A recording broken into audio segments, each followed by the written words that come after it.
Hi friends, இது PR walks and tax நம்ம YouTube channel. நம்ம சேனலுக்கு போடக்கூடிய எல்லா கதைகளும் நீங்க கேட்கணும் அப்படின்னா சப்ஸ்கிரைப் பண்ணிடுங்க. அப்பதான் நம்ம சேனலுக்கு போடக்கூடிய வீடியோஸோட நோட்டிஃபிகேஷன் உங்களுக்கு வந்துடும். அப்போ அதை ஓபன் பண்ணி அதில் இருக்கக்கூடிய கதைகள் எல்லாமே கேட்கலாம். நல்ல நல்ல சிறுகதைகள், நாவல்கள் எல்லாமே கொடுத்துட்டு இருக்கோம். கண்டிப்பா உங்களுக்கு பிடிக்கும். கேட்டுட்டு லைக் பண்ணுங்க, ஷேர் பண்ணுங்க, கமெண்ட் பண்ணுங்க. ஸோ இந்த வீடியோல கேட்கக்கூடிய சிறுகதை திரு ஜெயகாந்தன் ஜே.கே. அவர்கள் எழுதிய கண்ணம்மா அப்படிங்கிற ஒரு அற்புதமான குடும்ப சிறுகதை. அவருடைய ட்ரேட்மார்க் ஸ்டோரி தான் இதுவுமே. கேட்கலாமா? ரிக்ஷாக்கார மாணிக்கம் மடி நிறைய சில்லறை குலுங்க மனசில் மகிழ்ச்சி துள்ள ரிக்ஷாவை இழுத்து கொண்டு தன் குடிசை இருக்கும் சிறிய சந்தில் திரும்பும் போது டொடக் என்று ஒரு கல்லில் சக்கரம் இடறியது. நின்றான். டேய், இந்த கண்ணம்மா குட்டி எப்படி இருக்காடா தெரியுமா? சும்மா லட்டு தான். உனக்கு தெரியாதா? இப்ப குட்டி நம்ம கையில தான் இருக்கா. நெசமாவா? சத்தியமா. இன்னைக்கு மத்தியானம் கூட என்னத்த சொல்றது போ. டேய், நீ பட கைகாரனா இருக்கியே, ஷோக்கான நாட்டுக்கட்ட. நைனா, அப்புறம் சொல்லு. டேய் போடா சோமாரி. அப்புறம் தட தடவென ரிக்ஷா அதிர்ந்தது. மாணிக்கத்தின் உடல் முழுதும் துடித்தது. சத்தத்தை கேட்டதும் முனை வீட்டின் திண்ணையில் இருந்த தட்டியை விலக்கி ஏழுமலை எட்டி பார்த்தான். சாராய போதையில் அவன் கண்கள் சிவந்திருந்தன. அவன் தாண்டா போறான் என்று குரல் ரகசியம் பேசியது. அதை கவனிக்காதவன் போல நடந்தான் மாணிக்கம்.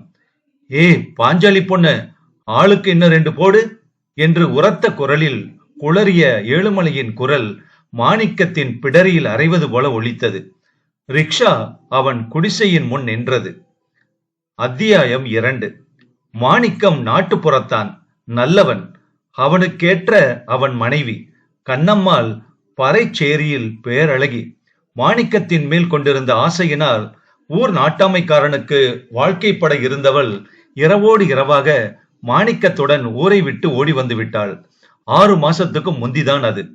கண்ணம்மாள் நல்ல ஆகிருதி, கருகருவென்ற மேனி, ரவிக்கை இல்லாத புஜங்கள், மேலாக்கினுள் அகப்படாமல் விம்மி நிமிர்ந்து பக்கவாட்டில் இறுகி சிறுத்த இடை, முழங்காலுக்கு கீழே கொஞ்சம் இறங்கிய புடவை, நடக்கும்போது வெள்ளி காப்பிட்ட பாதங்கள் பூமியில் படிந்து பறந்து உயரும் போது கணுக்காலிலும் தொடைகளின் பின்புறத்திலும் தசை சுவட்டி விம்மி தெரியும்.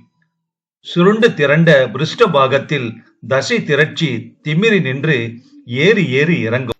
மேல் பூச்சோ மினுக்கோ இல்லாத அந்த அப்பட்டமான கிராமத்து அழகு பட்டணத்து கடை தெருவிலும் பறைச்சேரியிலும் நடந்து திரியும் போது பார்த்த பட்டணத்து கிழங்களுக்கு கூட காமம் கிளைத்தது. அந்த ஊமை காமத்தை உடலால் தீர்த்து கொள்ள திராணியற்ற அந்த சோம்பேறிகள் மனசால் அவளை புணர்ந்தார்கள். அதில் கண்ட இன்பத்தை தான் ஏழுமலை வாயால் தீர்த்து கொண்டிருந்தான். ஏழுமலை செய்ததெல்லாம் கண்ணம்மாளை நினைத்து கொண்டு கள்ளச்சாராயம் விற்கும் பாஞ்சாலிய தழுவி கிடந்துதான் என்பது மாணிக்கத்துக்கு தெரியுமா என்ன? மாணிக்கம் சாராயத்தின் நிறத்தை கூட பார்த்ததில்லை. வம்போ சண்டையோ ஏதும் அவன் வாழ்க்கையில் ஏற்பட்டதில்லை. ரிக்ஷாக்காரர்களிடையே ஒரு மகாத்மா இருக்க முடியும் என்றால் அது அவன்தான். ஏழுமலையின் வார்த்தைகள் அவன் நெஞ்சில் ஆழமாக பதிந்து விட்டன. இருக்குமோ? அவன் ஏன் பொய் சொல்ல போகிறான்? அதுவும் நான் இல்லாத சமயத்தில். இன்னைக்கு மத்தியானம், ஆமாம், நான் இல்லாத நேரம்தான். ஒருவேளை, அட பாவி, அவன் நம்பிவிட்டான். நம்பிவிட்டானா? இல்லை, சந்தேகம்தான். சந்தேகமா? அவள் மீதா? சீ சீ, இல்லை, இருக்குமோ? ஆமா, கொஞ்ச நாளா அவளும் ஒரு மாதிரி தான் இருக்கா. பட்டணத்து வாடையோ? அத்தியாயம் 3. ரிக்ஷாவை குடிசைக்கு வெளியே நிறுத்திவிட்டு உள்ளே நுழைந்தான் மாணிக்கம். மாடக்குழியில் இருந்த சில்லு கண்ணாடியின் எதிரே முகத்தை நிமிர்த்தி பார்த்து தலையை அண்ணாந்து கூந்தலை அள்ளிச் செருகி கொண்டை போட்டவாறு 2 கைகளையும் கழுத்துக்கு பின்னால் உயர்த்திய கோலத்தோடு நின்ற கண்ணம்மாள் மாணிக்கத்தை கண்டதும் பற்கள் பளிரிட்டு மின்னத் துளங்க சிரித்து கொண்டே கேட்டாள். என்ன மச்சான், இன்னைக்கு இம்மா பொழுதையே வந்துட்ட? அவன் பதில் சொல்லவில்லை. கைகளை உயர்த்திய நிலையில் அவள் மேலாடைக்குள் திரண்டு நிமிர்ந்து கிடக்கும் அந்த இடத்திலேயே அவன் பார்வை வெறித்தது. அவ உடம்புதான் எப்படி கீது தெரியுமா? அப்படி சும்மா. அவன் பார்வையை கண்டதும் அவள் முகம் சிவந்தது. ஐய, பாக்கிறத பாரு என்று செல்லமாய் சினுங்கிக் கொண்டே மார்பு துணியை இழுத்து விட்டு கொண்டாள். அவன் பதிலொன்றும் பேசவில்லை. மௌனமாய் அவளை வெறித்து பார்த்தவாறு நின்றிருந்தான். இவளா? இவள் அப்படி செய்திருப்பாளா? சி! அதை நினைக்கும் போதே அவன் உள்ளம் அவமானத்தால் வெட்கி சாம்பியது. அதை அவளிடம் அவனால் கேட்க முடியுமா? அதை கற்பனை செய்து பார்க்க கூட அவனால் முடியாது. எவனோடோ கட்டி புரண்டு தன் பெண்மையை மாசுபடுத்தி கொண்ட அந்த மாமிச பிண்டம் அவன் எதிரே நிற்கிறது. கொண்டையிட்டு முடிந்து கொண்டதும் மூளையில் கிடந்த சிறிய கூடையை எடுத்து இடுப்பில் வைத்துக் கொண்டு அவன் எதிரே துள்ளி வந்து நின்றாள் கண்ணம்மா. காசு கொண்டாந்திருக்க என்று அவன் மடியை ஆராய்ந்தாள் கண்ணம்மா. எவனையோ தழுவி பிராண்டிய அந்த வேசையின் கைகள் என்ன சொந்தத்துடன் அவன் இடுப்பை ஸ்பரிசிக்கின்றன. ஓஹோ, இன்னைக்கு நல்ல சம்பாத்தியமா? மச்சானுக்கு ராத்திரி வஞ்சர மீன் குழம்பு காய்ச்சி சோறு போட வேண்டியதுதான். என்ன மச்சான், பேசவே மாட்டேங்கிறியே? இந்த அவுசாரி செருக்கிக்கிட்ட என்ன பேச கிடக்கு? ராத்திரிக்கு மச்சானுக்கு பிடிச்ச வஞ்சர மீன் குழம்பு காய்ச்ச போறாளாம். காய்ச்சி எவனுக்காவது போட்டுக்கிட்டு அவனோட படுத்து கிடக்கட்டும். இவ கையால இனிமே ஒரு வாய் தண்ணி குடிக்கலாமா? ஒரு பிடி சோறு திங்கலாமா? கூடாது. குந்திக்கின்னு மச்சான், ஒரு நிமிஷத்துல கடைக்கு போய் மீன் வாங்கிக்கின்னு வந்துட்டு சுடுதண்ணி போட்டு தர்றேன், உடம்புக்கு ஊத்திக்குவ. பாவம் மச்சான், என்ன கஷ்டப்பட்டு சம்பாதிக்குது. ராத்திரிக்கு நீ எங்கேயும் போக வேணாம், என் கண்ணு மச்சான். இரு, தோ வந்துடுறேன் என்று கொஞ்சலாக அவன் கன்னத்தில் தட்டிவிட்டு கூடையை இடுப்பில் தாங்கிச் செல்ல நடைபோட்டு கொண்டு வெளியேறினாள் கண்ணம்மாள். அவள் போகும்போது அவள் பின்னலகை வெறித்துள்ளும் கண்களால் பார்த்தான் மாணிக்கம். இவள் காட்டும் இந்த அன்பெல்லாம், ஆசையெல்லாம், கொஞ்சுவதெல்லாம் வெறும் ஏமாற்றுத்தனமா? வேஷம்தானா? ஐயோ தெய்வமே, இதெல்லாம் உண்மையானதாக இருந்தால்? அவன் கண்கள் சிவந்து கலங்கின. கன்னத்தில் நீர்க்கோடுகள் வழிந்து முகவாயில் இறங்கின. உதடுகள் துடித்தன. அசூயையுடன் நெளிந்தன. அடி பாவி என்று கம்மி அடைந்த குரலில் அழுகை வெடித்தது. அவன் முகத்தை மூடிக்கொண்டு குடிசையின் தனிமையில் ஓவென்று அழுதான். அத்தியாயம் 4. கூடையில் மீன் வாங்கிக் கொண்டு குதித்தோடி வந்த கண்ணம்மா குடிசைக்குள் நுழைந்தாள். அவள் வந்த அவசரத்தில் வெளியே ரிக்ஷா இல்லாததை கூட அவள் கவனிக்கவில்லை. குடிசையில் உள்ளே அவன் இல்லை. எங்க சொல்லிக்காம கூட போயிடுச்சு மாமா. வெளியே சென்று ரிக்ஷா இருக்கிறதா என்று பார்த்தாள். வர வர இந்த மச்சானுக்கு காசு ஆசை பிடிச்சிருச்சு. நமக்கு ஒரு நாளைக்கு வேண்டியது நெதம் கிடைச்சா போதாதோ? அதுக்குள்ள இன்னும் ஏதாவது 2 சவரி கிடைக்காதுன்னு நினைச்சுக்கிட்டு போயிருக்கோம். இப்படி எலும்ப முறிச்சா உடம்பு என்னத்துக்கு ஆகும்? காரு பேருந்து வந்து புதுசுல இந்த உடம்புல இருந்த தெம்பு இப்ப பாதி கூட இல்ல. பாவம் மச்சான் என்று நினைத்த கண்ணம்மாளின் கண்கள் கலங்கின. முந்தானையால் கண்களை கசக்கிக் கொண்டாள். அடுப்பை மூட்டி பானையில் தண்ணீர் நிரப்பி வைத்தாள். மாணிக்கத்துக்கு உடம்பு குளிக்க சுடுதண்ணீர். குடிசைக்கு பின்புறத்தில் 15 செங்கல்களை வரிசையாக தரை மீது பதித்து தளம் பாவி 3 புறத்தில் சில பனை ஓலைகளால் தட்டி செய்து மறைக்கப்பட்ட குளிக்கும் இடத்தில் மீன் சட்டி, அரிவாள் மனை சகிதம் மீன் ஆய உட்கார்ந்தாள் கண்ணம்மா. புத்தம் புதிய வஜ்ர மீன், 1 முழம் நீளம், 12 அணா கொடுத்தல்லவா வாங்கி இருக்கிறாள். மீனின் வாளையும் செவில்களையும் அறுத்து எறிந்தாள். பிறகு செங்கல் மீது மீனை கிடத்தி புரட்டி புரட்டி தேய்த்தாள். வஜ்ர மீனுக்கு செதில்கள் அதிகமாயிராது. ஆதலால் வேலை சுலபம். மீனின் வயிற்றை அறுத்து குடலை களைந்து துண்டுகளாக்க வேண்டியதுதான் பாக்கி. அதற்குள் ஒரு முறை குடிசைக்குள் எட்டி பார்த்தாள். அடுப்பு எரிந்து சுள்ளிகள் வெளியே தள்ளி இருந்தன. எழுந்து சென்று அடுப்பை தள்ளிவிட்டு மீண்டும் அரிவாள் மனைக்கே வந்து அமர்ந்தாள். மீனின் வயிறு பருத்து புடைத்திருந்தது. சனையாக இருக்குமோ? வயிற்றை பக்குவமாக அறிந்தாள்.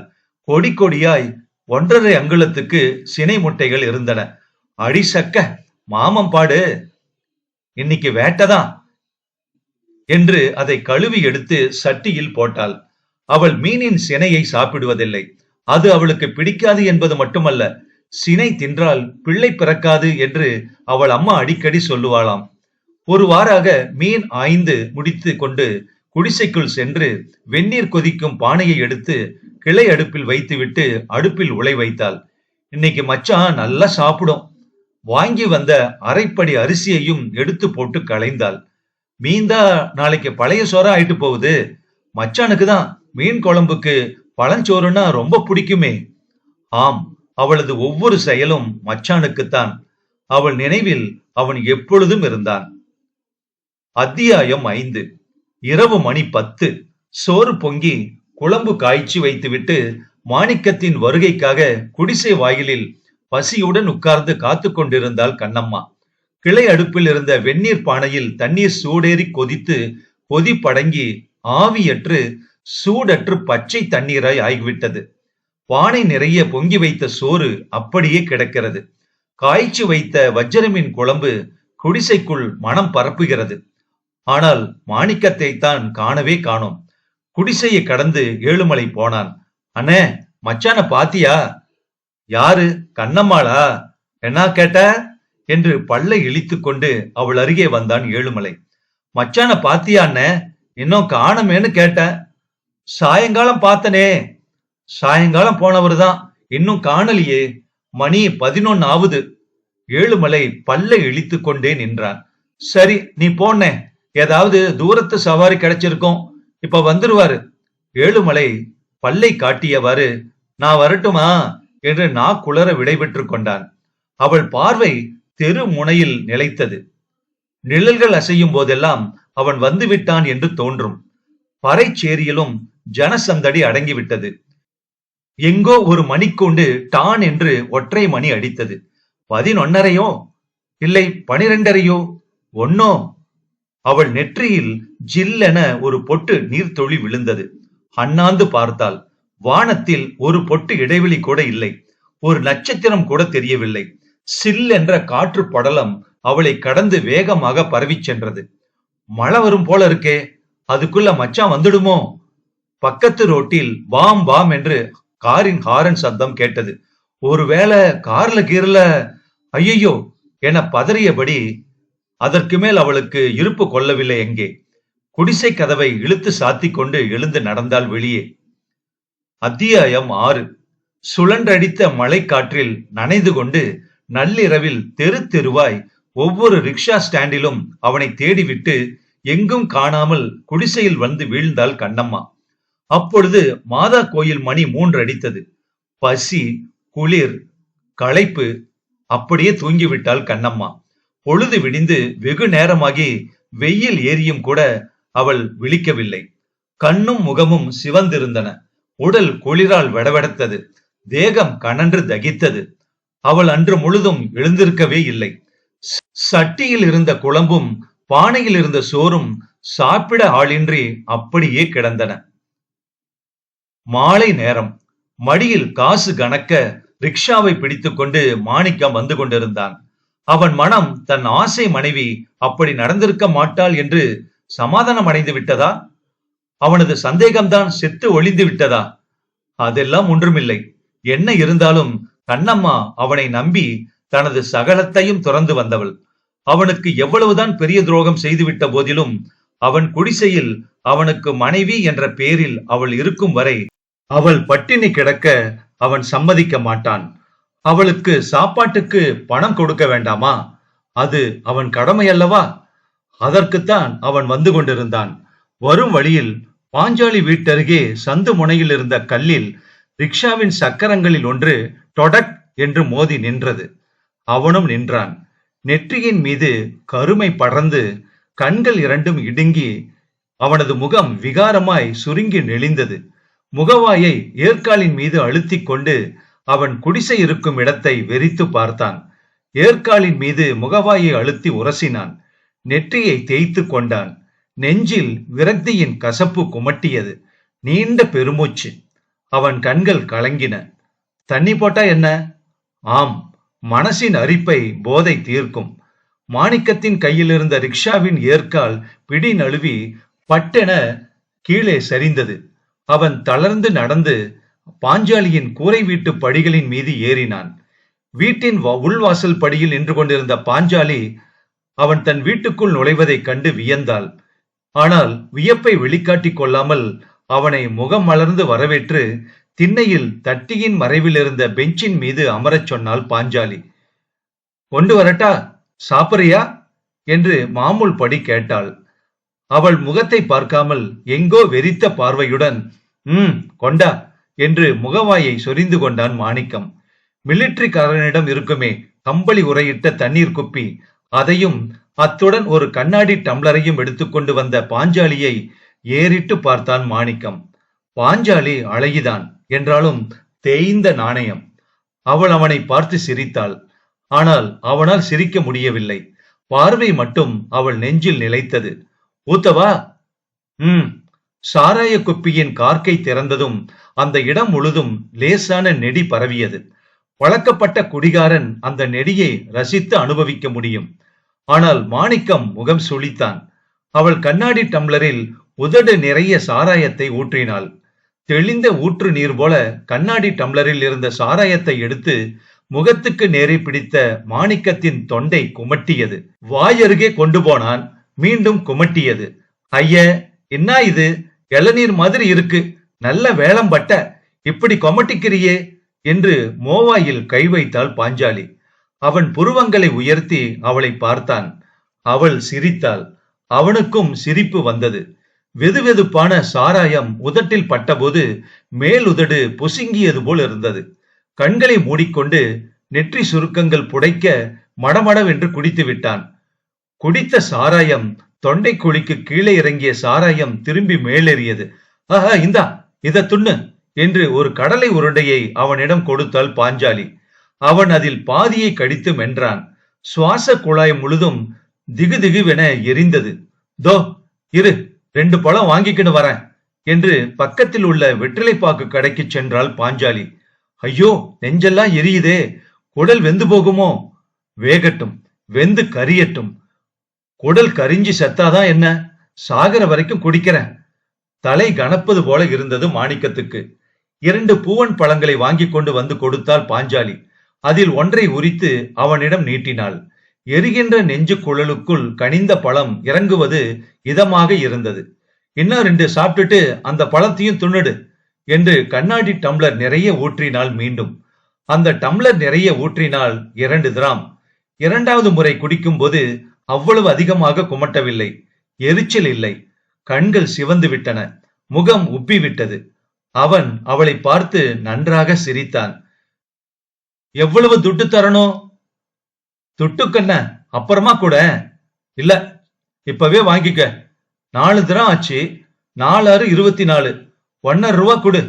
வாழைப்பழத்துக்கும் கடலை உருண்டைக்கும் அவள் காசு வாங்கவில்லை.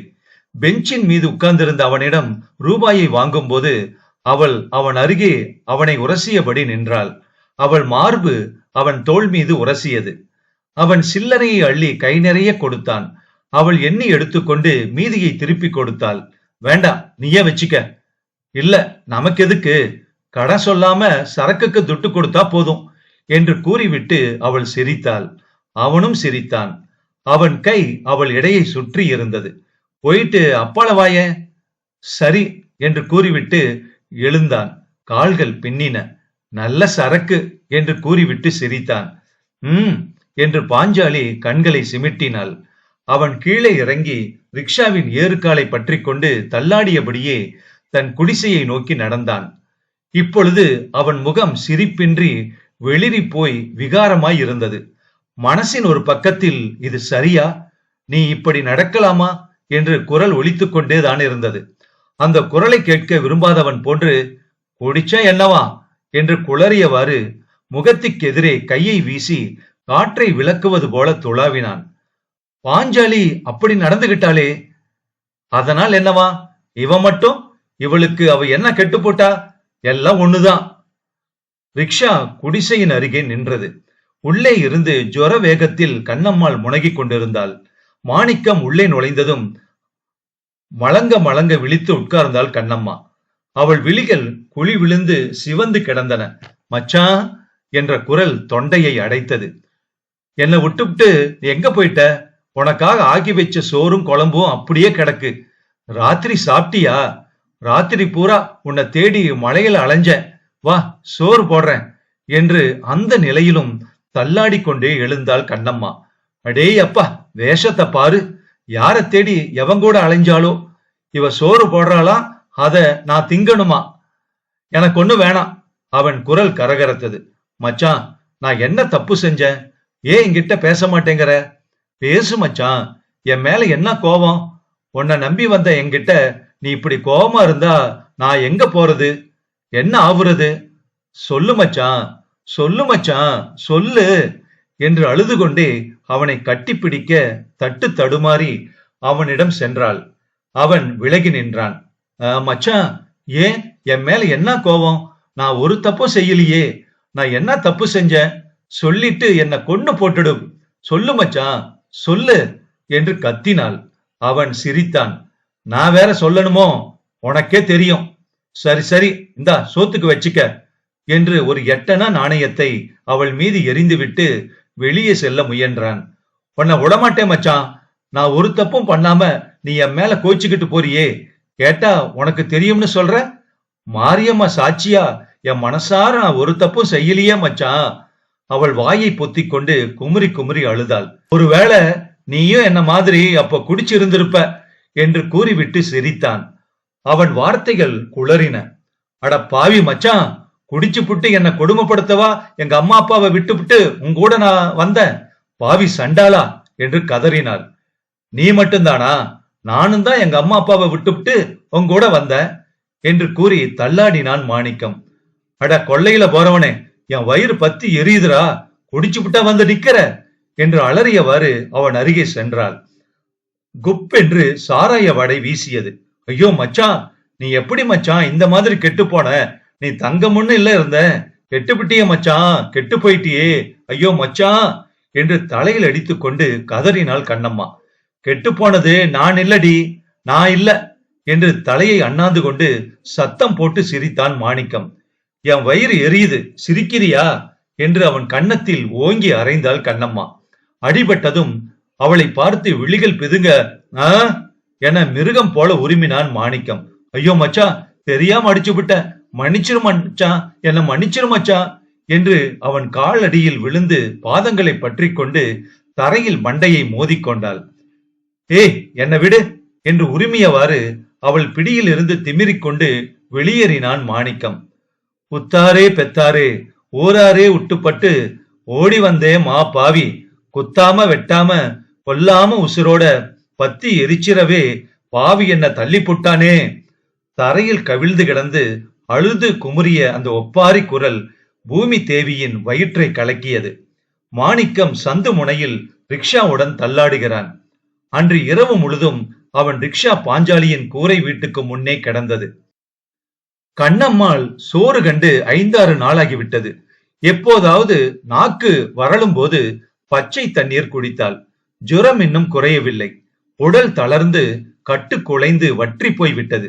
பிரஜையற்று கிடக்கும் நேரம் தவிர விழிப்பு வந்த போதெல்லாம் ஒப்பாரி வைத்து அழுதாள். மாணிக்கமோ தினசரி குடித்துவிட்டு போதையுடன் வந்து குடிசைக்குள் நுழையாமலே வெளியே நின்று, இந்தா சாப்பாட்டுக்கு வச்சிக்க என்று 8 அணாவையோ 1 ரூபாயையோ எரிந்துவிட்டு போய்விடுவான்.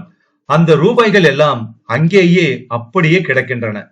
அந்த விஷயம் அவனுக்கு தெரியும். கண்டும் காணாமல் இருந்து விட்டான்.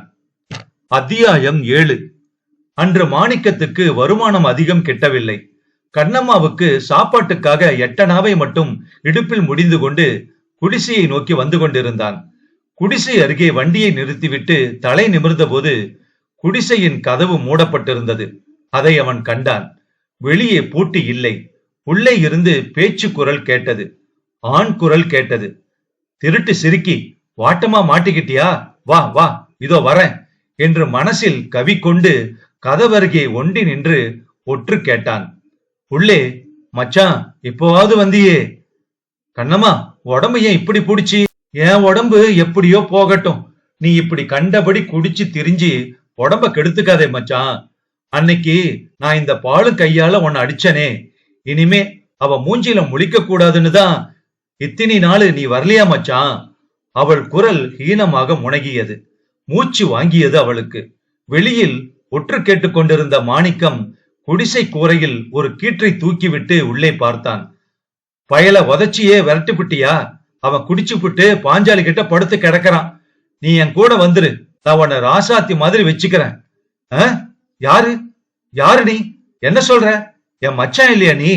பாவி, யாரா நீ என்று பதறினாள் கண்ணம்மா. நான் தான் ஏழுமலை. ஏழுமலையா? பற்கள் நர நரவென இறுகின. முக்கிய முனகி எழுந்தாள் கண்ணம்மா. எழுந்தும் தோளுமாய் வற்றி போன அவள் உருவம் மாணிக்கத்தின் வயிற்றை கலக்கியது. தட்டு தடுமாறி எழுந்து மூளையில் கிடந்த விறகு கட்டையை தூக்கி கொண்டாள். அவள் உடல் நடுங்கியது. வார்த்தைகள் வராமல் உதடும் குரலும் தொடித்தன. என்ன தைரியண்டா உனக்கு? என்ன என்ன குச்சிக்காரின்னு நினைச்சியா? மரியாதையா போயிடு, இல்லன்னா மண்டைய போட்டு என்று கட்டையை தூக்கிய வேகத்தில் தடால் என கவிழ்ந்து விழுந்தாள் கண்ணம்மா. கண்ணம்மா என்று கூப்பிட்டு கொண்டே உள்ளே ஓடினான் மாணிக்கம். அவள் அசைவின்றி கவிழ்ந்து கிடந்தாள். விழுந்த வேகத்தில் நெஞ்சில் பலமாய் அடிபட்டு விட்டது. கண்ணம்மா, கண்ணம்மா! அவள் கண்களை மெல்ல திறந்தாள். தண்ணி, தண்ணி! அவளை கீழே கிடத்திவிட்டு தண்ணீருக்காக பானையை திறந்தான். அவிந்த குலைந்த சோறு ஊளை நாற்றம் அடித்தது. சட்டியில் மீன் குழம்பு, வஜ்ர மீன். ஐயோ கண்ணம்மா, நீ இத்தினி நாளா பட்டினியா கிடக்கிற? நாம் பாவி, நாம் பாவி, மகா பாவி என்று தலையில் அடித்துக் கொண்டு தண்ணீர் கொண்டு வந்து அவளுக்கு புகட்டினான். 2 மடக்கு உள்ளே இறங்கியதும் அவள் கண்கள் அகலத் திறந்து அவன் முகத்தை பார்த்தாள். அவன் கன்னத்தை தடவினாள். அவள் கண்கள் கலங்கின. நான் எதுக்கு சாகறேன் சொல்லு மச்சான், சொல்லு மச்சான் என்று கேட்க நெஞ்சும் உதடும் துடித்தன. ஆனால் வார்த்தைகள் வரவில்லை. நான் இனிமே உன்னை விட்டுட்டு போக மாட்டேன், இனிமே குடிக்க மாட்டேன். நாம முந்தி மாதிரி ஆசையா வாழலாம் கண்ணம்மா. நீ எதுக்கு பட்டினி கிடந்து வதையணும்? உடம்பு வேற கொதிக்குது. அவள் இருமினாள். முகம் சுருங்கிற்று. உடல் முழுதும் வதைவடுவது போல அங்கமெல்லாம் நெளிந்தது. மேல் மூச்சு வாங்கிற்று. அவனை பார்த்து சிரிக்க முயன்றாள் கண்ணம்மா. உதடு கோணியது. கைகளை முகத்துக்கு நேரே குவித்து கும்பிட்டாள். ஐயோ, என்ன கும்பிடாதே கண்ணம்மா, நான் மகா பாவி என்று பொங்கி வரும் அழுகையை வாயை மூடி அடக்க முடியாமல் கதறினான் மாணிக்கம். கண்ணம்மாளின் முகம் வெளிரி, கண்கள் கிறங்கி, இமைகள் ஒன்று சேர்ந்தன. தலை சரிந்தது. ஐயோ கண்ணம்மா என்று நெஞ்சே வெடித்தது போல மாணிக்கம் அலறினான். ஜெயகாந்தன் அவர்கள் எழுதிய கண்ணம்மா சிறுகதை முற்றும்.